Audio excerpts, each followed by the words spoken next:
Okay. So the fashion show day is May the 10th. We know that. That day, all hands on deck early like we normally do. Probably 9 o'clock here. Is that if we have it if we got everything together, are we gonna do more stuff at the venue, or are we gonna try to You know, last year's Austin Fashion Week, I really kind of, in terms of a designer or a brand, I really messed up. I took on way too much stuff. I had, all of the F1 stuff, which was the biggest honor I think I've ever received next to being on the show. I got a chance to show at Austin Fashion Week Awards, Open Fashion Week actually, and Closed Fashion Week, and I didn't, looking back at it now, I literally the week before Fashion Week, I was in and out of New York, went to 5 of my dear clients and was like, listen, I need to borrow your dresses. And we were literally driving to clients' houses like that, late at night, going to pick up dresses, and then had a bunch of them here, trying to organize what's gonna go where, what order's gonna go with what, trying to figure. It was a nightmare, and everybody who knew me and kind of knows fashion in the city knew it. I was actually at a meeting with Matt Sweeney a couple weeks ago. We were kind of talking about it, and I was backstage when I was getting my award that night. I said something to Stephen Mosier about man, I pulled that together in 6 days, and the next thing I know, the next article in the Chronicle is all about ripping my ass a new one again, how he always does. He's done forever. And they were right. They were right. I didn't think about my brand, my world. I didn't think about my customer, who my customer is, anything like that. I just thought of who I was, and who gives a shit who I am? It doesn't mean anything if no one's going to buy the collection. It doesn't mean anything if no one gets excited when they see my show. Understanding your radio is important. Knowing its capabilities and limitations will permit you to use it to the optimum.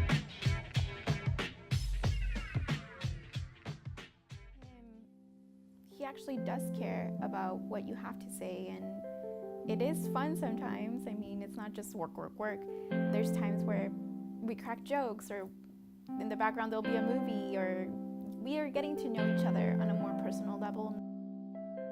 And he just keeps it going.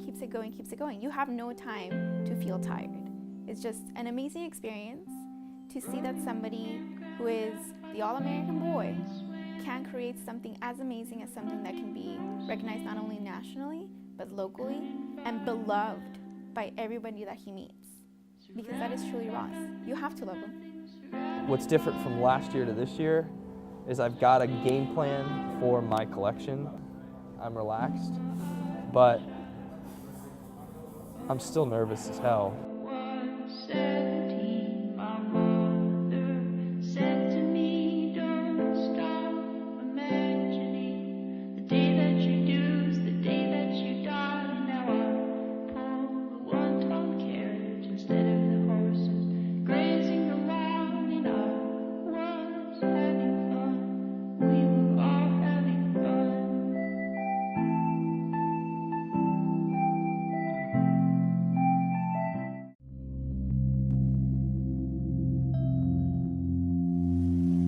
The key is that we finally have found a collection that we love so much that we really have put our heart and soul into this more than a collection that I've ever built. This collection is our company. No other contingent. There's no other label from another brand attached to it. It is us.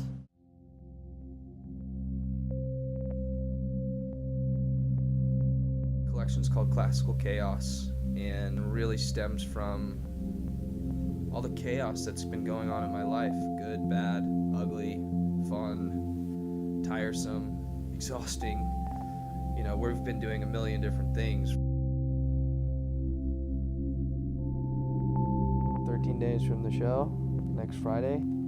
This is my luggage line for Blue Avocado, which is a company based here in Austin.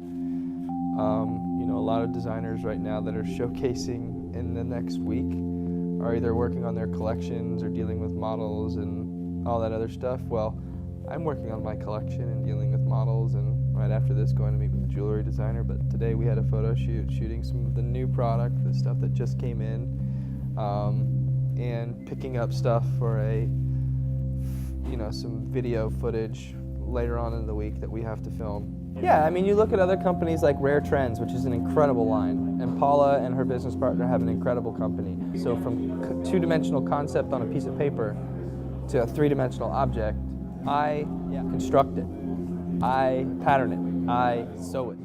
Yeah, there's so much that has to be done.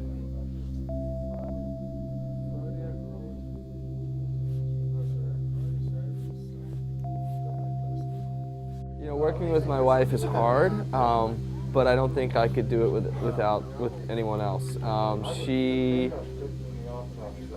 She's the one I trust more than anybody else, and so like having her by my side has been a blessing, because she kind of supersedes a business partner. Even though we have to take work home, and we work at home, and I'm always working and all that. It's tough. Don't get me wrong, but when I need someone to execute my vision for me without me being around, there's no one that can do it better. It's like, I really would like Thursday, I'm gonna put this task in charge of you. It's like, that Thursday, if and when, let's try and get a jewelry designer locked in this week. Somebody, either this lady, we have to go to Kendra, that's fine. If we want to talk to, if we can't find someone else, and I want to call Pilar from Kendra Scott and say, hey, can we customize a couple pieces from the color bar, and use them, I'll work on that and see if that's doable.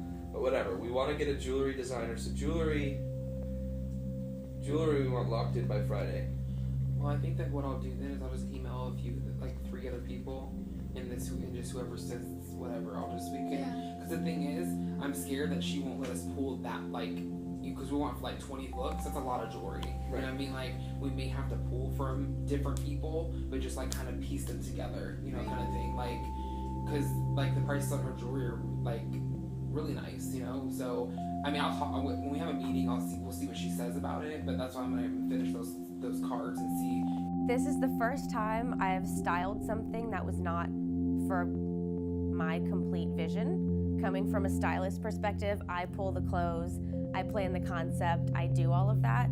So it was interesting putting my jewelry with clothing that isn't something, I guess that's not my vision. So it was fun. And I'm typically a lot more opinionated. So it was interesting being kind of behind the scenes on that and letting other people call the shots. But for example, I like things in 3s or in odd numbers because it's aesthetically pleasing. And they wanted to do 1 here and 1 here. And I just wanted to scream, no, you don't, you don't do that. But this is not my show, so it's just my jewelry. I got to wear some of the collection when we were styling and trying things on for fit. Kind of wanted to steal the sweater, the off-the-shoulder, big, slouchy, love. It's something I would buy. Put a bunch of jewelry on. Jessica's pieces are they're so unique and they're so different. She's got arrowheads and shark's teeth and these incredible cords, and they're stunning. And the reason why women wear jewelry is it just accentuates and adds that little bit of something to any look. I mean, that's the whole reason behind anybody wearing jewelry, is you just want that extra pizzazz to your outfit. She's the one who can bring them back down to reality. They really are an inspiration to see how a husband and wife can work together in the same business.